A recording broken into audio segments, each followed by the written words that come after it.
How are you guys doing? This is Martin from Gardens for Life. We're growing a few red Russian kale and purple sprouting broccoli, which we planted last year, and this year they've gone to seed. All brassicas are biennial, so they grow for 2 years and go to seed in the second year. And there's a few plants here and a few more over there.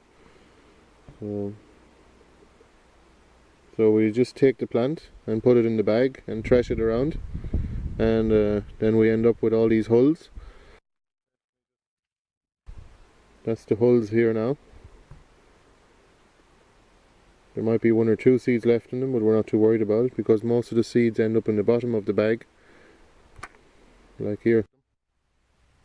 So we've taken out all the hulls of the bag now, and here's all the seeds left in the bottom of the bag.